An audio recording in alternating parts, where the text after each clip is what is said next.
We've eaten beans on toast for most of our marriage. Well, beans and toast for me, but just beans for him because he doesn't really eat carbs. So I can't see myself giving into, okay, go and do it because everyone else is doing it and now get screwed up. Yeah. Like, I'm sorry, no.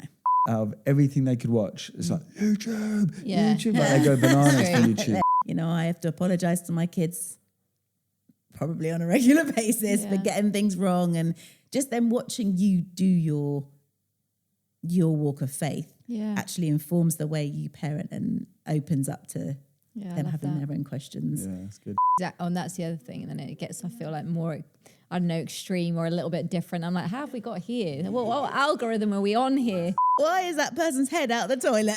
Hey, it's Dan and Charlie here, and this is the Young Cubs Parenting Podcast. We're parents of 2 little boys, figuring it out as we go, usually somewhere between the school run and the tube to work. We're not experts by any means. We're just a couple of parents doing our best on Struggle Street, but we have loved every minute of it, and we want to get better at it. So we'll be talking to some good friends about parenting, faith, life, and the culture we're raising our kids in. In every episode, we're going to be having honest conversations with people who've walked this path before or are walking it right now, sharing real stories, honest reflections, and the kind of wisdom you only get from doing the parenting thing day in and day out. So whether you're in the chaos, the calm, or somewhere in between, join us on the journey. Subscribe to the Young Cubs channels, and remember, no perfect parents allowed. Hey everyone, and welcome to the Young Cubs Parenting Podcast. I'm excited today because we're tackling a topic that I think a lot of us parents, myself included, definitely struggle with, and that is screens. TV, tablets, YouTube, social media, whatever, you name it, our kids want it. That's right. And so today we've got a special guest, but she's actually a really good friend. She is a presenter on CBeebies, but she's also a parent herself. With us, we've got none other than Joanna Adeyinka. Thank you for joining us. Hey. Joanna, it's so good to have you here. We've obviously known you for like 10 years. Yeah. And you're obviously not just a presenter, but you're actually a parent navigating these things yourself. And so we're really excited just to get some insight and wisdom from you and how you navigate this whole world of screens, which I feel like is such a big topic. It's a minefield. It really is. What we always do on every episode is we start off with a few quick fire questions, okay? First thing comes to your mind. All right. Don't overthink it. I got to warn you, I'm really bad at this stuff. You ready? No, As I a kids don't believe presenter, you. surely this is anything could come out. I say this to her, anything could happen, and I will mean none of the answers. They'll be rubbish. Yeah, it's going to be great. Okay, what's the funniest thing a child has ever said to you whilst you've been presenting? Okay, there was a kid who once spoke about Spanish aliens, which was weird, and I had the producer in my head, and they were like, steer them off the aliens, away from the aliens, stop talking about aliens. But also I think it's really funny when a kid just tells you no, when you want to say, do you want to read a story? And they go, no. Okay. That's awkward. Okay. We won't. Okay, in your household, who do you think's more addicted to phones and screens, you or your kids? Oh. Or James. Or I'll get in trouble if I answer this honestly. It's probably quite equal at the moment, I'd say. If you had to delete one app off your phone forever, what app would you delete? Instagram. Oh, interesting. Okay. Would you rather go a month without coffee or a month without Wi-Fi? Coffee. Coffee. I'm not really a big coffee drinker. Okay. Well, do you have a drink of choice? I'm very boring when it comes to drinks. So. Okay. All right. So it's always going to be the drink. Okay. You've got £1 million to create a brand new kids TV show. What is it called and what's it about? Oh, what's it called? I don't know what it's called, but I would definitely do a cooking show because I love cooking. I love cooking, and I think kids should be able to cook. So it'd be like something around cooking and kids, love and then that. they'd probably be dancing around the kitchen or something. I don't know. Okay, because I never learnt to cook. Did you not? No. So neither did you. Really? I do know I had to. Yeah. But when did you learn? When I was like 37, so like 3 years ago, very late to the game. You see, this is why I want to make a We've eaten beans TV on show. toast for most of our marriage. Well, beans and toast for me, but just beans for him because he doesn't really eat carbs. So it's cheap and cheerful. Don't knock it. But I would. I think it's important. That'd to be learn amazing. To cook. Yeah. Yeah. My kids are going to be watching it. All right, let's do it.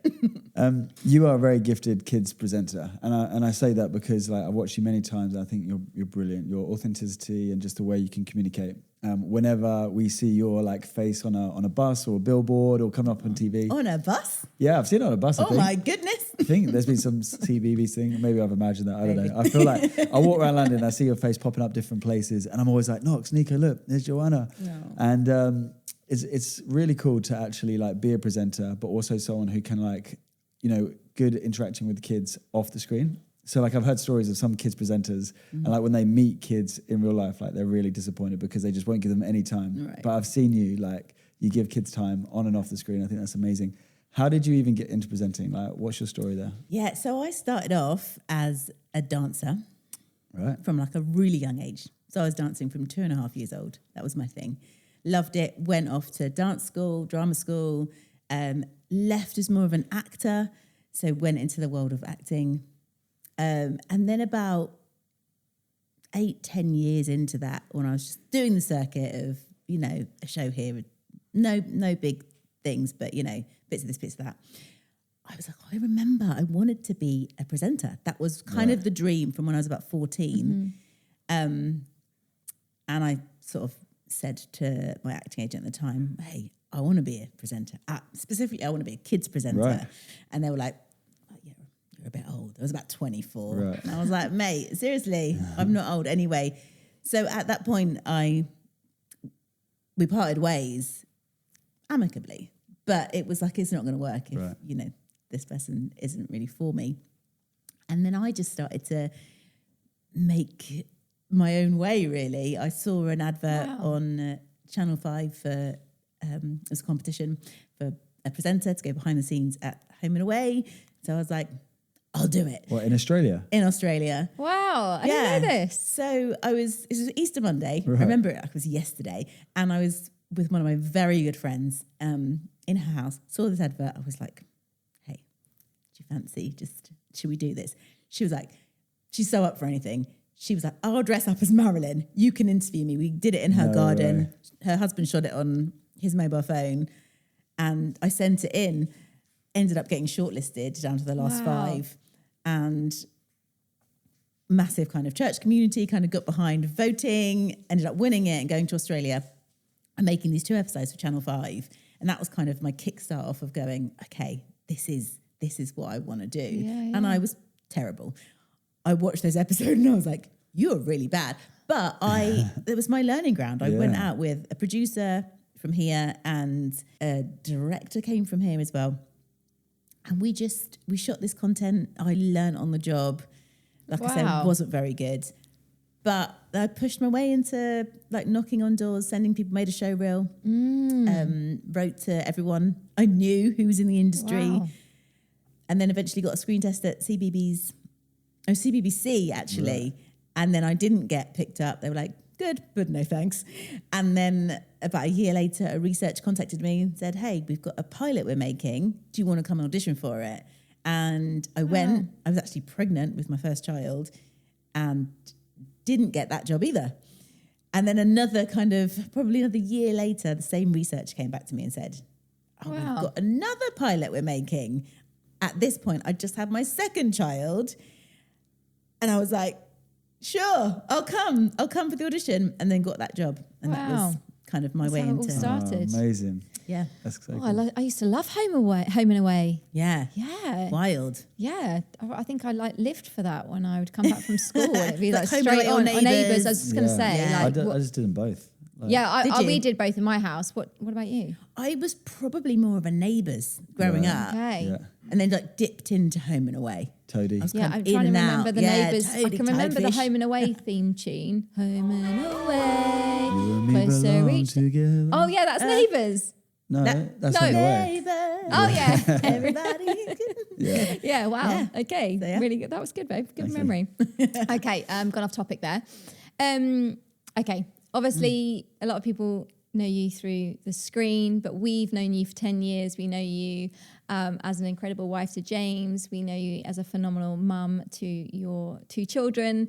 And I guess I'd love to just, kick it off by asking you kind of about your parenting journey. What I always love to know is kind of what are the highs of parenting for you? And then what are maybe the things that you struggle with, the lows? Like what do you find really hard about parenting? So maybe let's start with the highest? What do you enjoy about parenting? What do I enjoy about parenting? I actually love spending time with my kids, like, because they are cool. They're so different, but they're both like really fun to just hang out with. I really enjoy that. And seeing them flourish, like seeing them just come into their own, see like God at work in their lives and the amazing opportunities that they get. And that's a real joy because some of that is so outside of my, control. it's outside of my control. Yeah. And there's been moments where I thought, I'm really doing bad as a parent. Like I'm really not like stepping up to what I would want to be. Yeah. And then somebody comes and tells me how awesome my kid is. And I go, all right then. Well, that's nothing to do with me. And I'm grateful for that as well. I'm grateful that I kind of just get to walk alongside them. I get to enjoy like the successes of their life. I think I find it hard having to be away from them a lot for work. Yeah. Well, work takes me away a lot and that's really challenging. Okay. And I think that's become more challenging as they've got older. Okay. I always thought, when they get to, pre-teens, teens, I'll be all right. I can probably, can be away a little bit more and they'll be fine. Actually, it's been the opposite. Right. That's interesting. Because I know you're away a lot, right? It's, and if you're saying it's going to get worse as they get older. You already struggle a little bit, don't you? Like, you really miss them. But I don't know if it's actually that they miss me. Like, Knox is like, oh, Daddy, do you have to go? I'm like, no, I don't have to go. And he goes, wait, are you going to bring me back some Pokemon cards? I'm like, that was the plan. He goes, yeah, go. Okay. So he obviously values Pokemon cards more than my presents. But I'm guessing that changes as they get older. Well, I think the thing is when they're little, like not anybody, it's easier for somebody else to step into the role of what they need. Right. I.e., get them some food, make sure they're happy, have a cuddle, play with them, take them to the park. Someone else can kind of fill that need a little, like grandma, aunties, whatever. When they're older, they need more of you specifically. Like I feel like there's fewer people who can step into my role and the kind of emotional support that they need. No one else can do that unless you've got a really close, I don't know, somebody else who's in your life, who's another adult, who can be that person. And that is the case for some people. But often I think, no, nobody else can be me. Yeah. Actually, they just need me or they need James or whoever. So, I found that. So do you say no to certain things or certain people so you can be more present with your kids? I have started to, obviously it's really tricky as a freelancer because you try and take on whatever work is there. But I've started to be a bit more purposeful about saying, okay, just because the diary is clear doesn't mean I'm available. Right. So actually I want to be available for being at home with my kids. So for the last couple of weeks, we've been looking at secondary schools. So I was really purposeful about going, okay, there's nothing in the diary, but actually this is time that I need to be around. So my priority is doing this. So, but it's tricky, because some schedules are out of your control and you have to just especially when you're like planning things 6 months in advance and you don't know what's going to happen in 6 months' time, whether one of them's sick or needs you. But I think the main thing is just like communicating. And so we communicate with each other. And when it gets to the time when there's like red flags and not getting enough time or whatever, we just like keep addressing it month by month rather than like, this is my career forever and this is what I'm doing. Like we just take it as it comes. Because I don't want to get to the point where my kids are teenagers and I feel like I've valued my career and like messed up their childhood. Yeah. But at the same time, I'm really passionate about what I'm doing. And so I'm trying my best, spinning a lot of different plates. Yeah. And so sometimes we've got to give ourselves a bit of grace as well. Yeah. Like there is no perfect parent. We're not always going to get it right. And you bring them along the journey as well, right? And I'm sure they find that really exciting when they're traveling with you and getting to see what you do and it's inspiring for them. Yeah. So let's chat screens then. Yeah. Do your children watch you on the screen? Do they tune in? Well, they used to when they were little. They'll still tune in for kind of like the Christmas specials, but they're kind of aged out of CBeebies a bit. Yeah. But they used to, particularly my daughter would love just engaging and being involved in whatever I was doing. Yeah, that's cool. My son was a bit like, whatever. Whatever. Yeah. I've seen this before. So when it comes to like screens, and we can talk about like, because everything's on screens, isn't it? So there's like Sometimes there's homework on screens, there's long form movies on screens, there's short form social media on screens, and we were just talking before about even like WhatsApp and all those kind of other things on screens. So games, gaming, everything. So there's a lot when we say screens. Yeah. There's a lot of different layers, and we're not going to attempt to cover it all today. But I guess for you, as your kids were going from like, I guess, children into teenagers, what were some of those, I guess, boundaries that you put in when it comes to screens? Yeah. I think every kid's different, right? So it's trying to assess, okay, what's going to work for you? I think one of the things we did, whether we did this consciously or not, was kind of observe what worked for our kids and what didn't work for our kids. So I don't know, before school, I noticed that if they watched telly before they went to school, they did not want to go to school. Right. Okay. Because they were just like lethargic and I'd just rather do this, and they get cozy on the sofa. And I was like, this is not a good start to your day. So very, very early on, we were like, we don't do TV in the morning. I don't care how wholesome it is. Yeah. This is not good for you. And I know that for some kids, I've got friends who they do because it works better for them. It calms them down in the morning and it sets them up well for the day. Right. So there's no right or wrong, but what works for your kids, right? Yeah. And so that's one of the things we did. We kind of observed what was working. And another thing was when it came to gaming, we had an old Nintendo Wii that I bought James like for Christmas about 100 years ago, that we'd dug out, and that's what we used to use. And we just noticed they'd be really addicted to it. They'd want to play it for hours and hours and hours. So very early on, we said, okay, we don't game term time. We save that for the holidays. And that's just kind of a boundary that we set way, way back, that they just, now they don't even question it. They don't even think, they wouldn't even consider picking up a remote control for a game console term time. Not that they can't go to their friends' houses. If they do that, that's cool. But they know when you come home. So they're 11 and 12 now, aren't they? They're 11 and 12, So they don't, in term time, they still don't game. Still don't game. Okay. But that's the expectation. It's just, that's what we've always done. Yeah. So they don't, it's almost like they don't know any different. They don't remember a time. Exactly, yeah. And I think I don't think we realized fully the impact of what we were doing at the time. But actually I'm like, thank you for myself, because I think I'd be battling with them because they are, you know, particularly like my son, he's very driven. He's a very driven child. So when it was locked down, he was, this was on screen slightly, YouTube, but he learned how to solve a Rubik's Cube to the point he's like, I can do this in a minute. Yeah, smart. Because he's so driven. And then he's like, I've done that 4x4, 5x5. Like, what's next? And so he's super, super driven, gets super into things. And I think he would have just, I don't know, I think it would have been very hard for him to regulate when to stop. Yeah.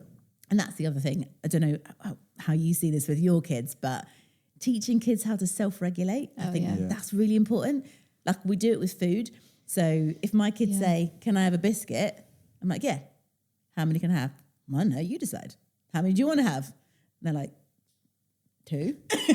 I'm like, have 2 biscuits if you want 2 biscuits then. I feel like Nico would be like 10. But then you know what? Go ahead, eat 10, see how you feel. You're going to feel sick. Right. Or, okay, if you want 10 biscuits, is there enough for everyone to have 10 biscuits? Look at the packet, count how many's in there, because there's 4 of us in this house. So if you have 10, is that okay? You know, so get them to kind of throw it back at them. Because my kids look at me like, is she seriously like letting us choose? I'm like, knock yourself out. Okay, so helping self-regulate is about helping them make good decisions. Make good decisions with the knowledge that they've got around them. Right. And if you want to try and eat 10 biscuits, or you want to try and eat half a chocolate cake, go for it. Right. Let's see what happens. Love that. Because they'll do it once and then they'll feel really sick and they probably won't do it again. And then try it out. I actually remember doing that myself. I remember being a child and my mum said, you've got your pocket money, you can go to the store and buy whatever you want. Yeah. And I bought 3 Mars bars. And I'm like, oh my gosh, I can eat as much chocolate as I want. I ate 3 Mars bars and I was like, rough. I was like, I never want to do that again. So you're right. And then the lesson's like better when you've done it yourself. Because if your mum was like, you can only have 1, or don't eat 3 Mars bars, but I want to eat 3 Mars bars. Why can't I, you know? So I think we've got to learn, and I think helping our kids to make good choices, you know, is same, whether it's food or screens. Yeah. Okay. Maybe this is more for myself. Okay. sometimes I feel like the screens isn't always about the kid, it's about the parent. And I'll be totally honest, like when Dan's maybe traveling or I'm on my own or whatever, and we get back from school, it's chaotic and I've got to get everything ready for the next day. I obviously work full time as well. The screen is a lifeline for me. So I am going to want to put on Netflix and let them watch something. Where do you think in society it's got to that maybe screens have become more about the parents than the kids, or is it about the kids and the parents? Because I don't know, like sometimes I feel like for me it's necessary. more for me than the kids. Yeah, I feel like there's probably both, right? Like lots of stuff is designed to engage kids, like the stuff on Netflix or on YouTube or whatever it is they're watching. It's made for kids, you know, and it's made to draw them in and all of that stuff. So they want to watch it. You're not forcing them to watch it. They're not going, no, mummy, no, I don't want to watch, are they? They No, want to watch definitely it, not. right? But I also think parenting is hard. Let's not, anyone who tells me anything else, make you tell me lies. It's not true. It's hard. It's hard work, and especially if you're having to do it by yourself for any length of time. And especially like if you're away and it's, okay, I've got a whole week of this. It's hard work. Yeah. So we can, but I don't think it's always negative. It's not a bad thing to go, you know what, guys, I've got to cook dinner. You want to watch this for half an hour? I'm going to cook. Yeah. You know, obviously we don't want to get into the point where we're like 24/7 just No, doing it. And that's the thing, right? Like, and sometimes I feel torn because I'm like, I don't want you doing this right now, but like capacity calls me to rely on this right now. Yeah. And it's like so frustrating for me because I'm like, I want to switch this off, but I just have to do this. And I know you're going to fight with your brother if, you know, like it's going to be mayhem if I don't. And it is like pick your battle. It's a tension sometimes. Yeah, for sure. Yeah. Yeah. And I don't think there's anything wrong with, there is a lot of positive things that the kids can engage in on a screen. So it doesn't have to be that it's just something mindless that they're watching. It can be time well spent. If there's a half an hour or an hour where they're having to watch telly because you've got to do something, well, that's okay. And maybe, because I would do the same. 100%, I'm like, I've got to cook dinner. And just to get away from and says, mum, or dad, yes. Like, I just need to get on with this or finish these emails. I don't think there's anything wrong with using it if we're using it well. What is some good content that you'd recommend? So let's just say, I'm a parent. My kid is maybe like a toddler right now, and they're getting into the age where, they're going to start for the next 5, 10, 15 years, the rest of their life, they're going to be watching some level of screen. Yeah. What would you say when your child is becoming like at that age where they can watch a screen? What would you recommend? We're going to press pause just for a moment because today's episode actually has a sponsor. Now, we didn't rush into sponsorship. We want to make sure anything that we're endorsing is tried and tested. It's going to be helpful for you as a parent. And so as today's episode is all about screen time, we want to recommend to you Yippee TV.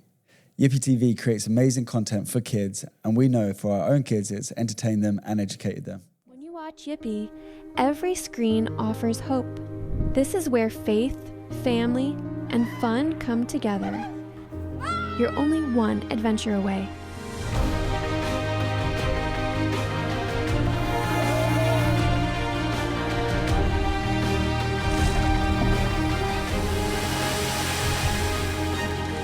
Have we got a show for you? Yippee. Stream faith-filled family fun today. That's right. I think I remember when we were back in Norway once, it was Danny Go that got us through 3 hours of being stuck in our hotel room, which is a TV show you can find on Yippee TV. But if you want to find out more and the content that's available, you can head to the YouTube channel. You can subscribe there. And also, we're actually offering a promo code YoungCubs today, which gives you 20% off their annual subscription fee. Enjoy. I mean, I think there's loads of good content out there. I mean, I'm not biased because I work for BBC, but I actually think that BBC Children's do a really good job of creating content that's educational and entertaining. Yeah. So take the number blocks or the alpha blocks or whatever. They're being entertained, but they're actually learning soft skills for going into primary school if they're not already there, or like that are going to contribute to what they're already learning at school. In terms of apps, again, there's loads of apps that will develop their minds, and it's on a screen, but you're kind of growing as well. Yeah. I'm trying to think off the top of my head, even, it's probably a bit for older children, but things like Duolingo, where they're learning a language, and I think I haven't used it myself, my kids use it, but I'm sure there's other things other than languages on there now. So, there's lots of stuff that they can access that they'll, I don't know, healthier, it's going to build them as well. Yeah. Do you have any thoughts on like YouTube? I know there's kids YouTube, and it's all content that is created by, like kids. So like my kids love watching other kids. Yeah. They love watching kids fish. They love watching kids find reptiles. They love watching other kids like dress up as superheroes. Out of everything they could watch, it's like YouTube. Like they go bananas for YouTube. Hilarious. And the thing about YouTube is that if we're going to watch it, I'm going to always watch it with them. But even sometimes, like, 90% of the content's good, and then the guys like just drop in some language that I don't want my boys picking up at that age, and so I'm like, no, we're not doing YouTube. And it's this constant battle. Like, you got any thoughts on how to help a parent struggling in the world of YouTube? Yeah, YouTube's a really tricky one, isn't it? Because you just don't know what's going to come up until it comes up, and you're like, oh, And it's suggestions. So yes, even YouTube Kids can be a challenging space. When our kids were younger, we were always very much similar. Like if we're watching something on YouTube, it's specific and we'll watch it together. As they've got a bit older, we've allowed them to do a bit of YouTube Kids by themselves, but it's really interesting because I can see my kids and they'll be watching something and then there's some language or something will happen and they both go, we're just going to skip this. Like they know, this is, because it's not 100% watertight safe. Right. Is it? No. Which, if I'm honest, and you might want to edit this out afterwards, you might not. I think if it's YouTube Kids, it should be. Yeah. And I think that's probably something that maybe there needs to be a stronger regulation around what's allowed on YouTube Kids, because we shouldn't be in a position as parents where we have to sort of skip over or go, actually, I don't really want you to watch that when it's on YouTube Kids. Yeah, I understand it's on adults' YouTube, that's a separate space. Yeah. But YouTube Kids should be safe for our kids. And sadly, it's not, which means there needs to be a lot more kind of walking alongside. It's not as easy to just let them do it without you. Yeah. Because it'll just go on to the next video and you're like... Exactly. And that's the other thing. And then it gets, I now? feel like more, I don't know, extreme or a little bit different. I'm like, how have we got here? What algorithm are we on What here? are you for it to get to here? I'm like, crazy. Why is that person's head out the toilet? Exactly. I mean, the dancers are boys. Hey, mamacita. And like they're doing the most like provocative dances. I'm like, wow, where did you boys learn that? And that was Nana, wasn't it? Yeah. Watch it. Nana wasn't dancing. It was there watching. I clarify that. Yeah. Joanna, let's talk a bit about social media. Okay. Obviously, more and more parents are wanting to push this back further than 16. I was reading something recently. Obviously, in my job, we do a lot of training around online safety, and they were saying that more and more than ever before, 5 to 7 year olds are now on social media apps like TikTok, Snapchat, Instagram. So it's prevalent, right? And 9 out of 10 children before the age of 11 have a phone. A lot of them are smartphones, so you can have access to all these apps. What is your perspective on this? Obviously, like I said, people are trying to push it to 16. As a mum, as a parent, as someone who's on the screen themselves, your kids, I'm guessing they're 11 and 12. I don't know if you're navigating these conversations yet or not, but what's your thoughts? They don't have social media. Okay. And they're not asking for it really, other than WhatsApp, which is maybe a slightly different conversation. But in terms of social media, they're not showing any real interest in it. And we do talk about the whys and why if you did want it, you probably wouldn't be having it. And we talk about the legal kind of ages for it and what the recommendation is and why that is. And it's funny because they'll push me on like stories, but tell me why, tell me what's so bad. And I'll say, there's been really bad endings for people who have gone down the road of a trend or whatever, and tell me the details, tell me why. I'm like, okay, I want to tell you all the details, otherwise you might as well watch it yourself. But I think I'm for it being pushed back as far as possible. Reason being, we know as adults it's quite hard to self-regulate on social media. Like we all find it hard and we can all end up doom scrolling. So as a kid, you don't have that maturity. There's one thing being able to say, okay, let's all together set a boundary around how much telly we watch, right? They don't have the maturity to be able to say, I'm going to stop scrolling now. I'm not going to follow this person. I can see how the algorithms work and how it's feeding me certain things. They don't have those skills because they're not adults and they're not ready. And even when we are adults, we're not always very good at being able to navigate that. So I just think it's really important that we do look after our children and their mental health because there's a lot that comes with that I think a lot of adults are battling with, let alone. Definitely. One of the things that I do is I obviously go into schools talking to parents about the dangers of online as well, with predators lurking online. Like, it's this kind of thing. I think for parents, it's trying to make them aware that you don't let your kid run around in the playground on their own at 7, 8, 9 years old. Why would you do that in their bedroom online? Let them roam around where there's predators there. And it's a really tough conversation, obviously, to have. And one of the things that I'm often met with from parents is kind of this like, well, all their friends have it, and it's this pressure on them because they don't want their kids to feel left out. It's this kind of FOMO thing, and it's very real. And I've had conversations with parents where they're just like, this is just the conversations are getting too hard, and now they're getting picked on for not having X, Y, and Z. What do you think about that? How would you navigate that if that was going on with your children? And I don't know if you've got any experience around that, like, because FOMO is very real at that age. It is. Yeah, it's really sad in a way. I think that even as a parent, you'd feel that peer pressure because it's true. Do you know what I mean? Yeah. It's like I'm a grown woman. Yeah. I don't want anyone to have to tell me what I should and shouldn't do. And if I've made a decision in my household that this is the way we do things, I don't want anyone telling me that we're going to do anything different. But I get it. We don't have WhatsApp, and that is probably the one where my son, who's 12, has been a bit like, can we? And we're quite hard-lined on, no, you can't. And I can see that there's groups, but no. And I think if I had to weigh up like the effect of the possible negative effect of what could happen, and we know what kids are sending each other on WhatsApp and the dangers of it, and how toxic it can be, even bullying or whatever it might be, versus you feeling left out. I choose you feeling a bit left out. I'm sorry. And we'll deal with that, and we'll manage that as a family, and we'll make you feel secure, and we'll make you feel loved, and we'll build you. But I can't see myself giving into, okay, go and do it because everyone else is doing it and now get screwed up. Yeah. Like, I'm sorry, no. Yeah, that's really good.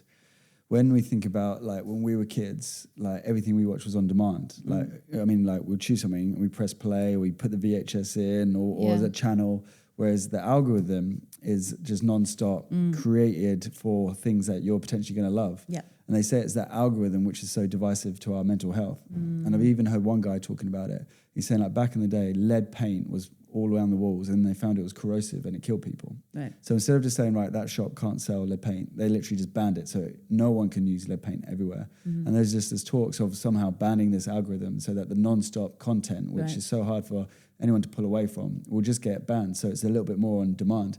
Whether that will happen or not, I don't know. But I hope in the same way we've got like just understanding of how damaging cigarettes are now by putting the details on the front of the packet, what's hopefully happening is just more awareness. So I want to say thank you so much for just sharing what you're sharing and creating good content for our kids. And what I love about BBC is that you can go onto the YouTube channel, you can go onto the channels and just get it on demand. And it's just like good value stuff, which is going to help kids. Yeah. I guess we'll finish with one question. We always like to just like find out how your faith really ties into your parenting. Do you remember any point in parenting where your faith has had like an instrumental impact on how you parent? I think, our faith underpins everything that we do. And when the kids were little, we were, I tried to be really intentional in going, right, we're going to do this little devotional together or read the Bible together or whatever. And then there were seasons where, because I was away, couldn't do all of that. And I remember feeling really my God, I'm actually failing in discipling you as my own children. I'm not present enough. I'm not doing enough. And then I think it was one of the kids' church leaders that came to me and said, your kids really know their Bible. Wow. And your kids, like, he was praying for another kid. And I was like, oh, wow. Like, there's definitely stuff that goes in, even though you don't know. You're not aware. You're not aware of it. And actually, maybe one of the most powerful things we can do as parents when it comes to our faith is just doing life, just walking with them and letting them watch you and letting them watch you mess up sometimes. And, you know, I have to apologize to my kids probably on a regular basis for getting things wrong, and just them watching you do your walk of faith actually informs the way you parent and opens up to them having their own questions. Yeah, that's good. Joanna, thank you so much for taking the time to be with us today. It's so helpful to hear your perspective, and I think it's going to really help so many people watching. I know it really helps me, because I think on this topic there is so much parent guilt and no one really knows what to do. And it's a conversation that I almost feel like you don't even want to have with your friends sometimes, because they do things very differently to you. And so it's kind of this like weird... Yeah, I feel like it's just this topic that sits here and it's kind of like... But even today, so you do gaming not during term time, where we do gaming on weekends, and then you do no TV before school. But we say, if you eat your breakfast, get dressed and get your teeth brushed. As soon as you're ready, you can watch for that bit, a little bit of TV. And they're like, and then they smash through everything. I was going to say that like has been game changing for us to getting stuff done, because they want to watch something in the morning. And so literally what used to take 2 hours happens in 10 minutes. I love that. But you're right. It's just like working out what works for your kids. It's really true. So thank you. That's it's a really valuable perspective that you've brought today, and thank you for taking the time. And it's good to see you in flesh, not just on the screen today. Thank you so much. And know this will bless so many people. Thanks, guys. That's it for today's episode on Screen Time. We just want to thank our sponsors, Yippee TV. And if today has helped you, challenged you, encouraged you like it has done us, feel free to share it with any other parents. Please do subscribe. It just helps us a lot in creating this content and getting it out there to share it with more parents who might also be on struggle street like us, but want to get better at doing it. So lots of love. Take care.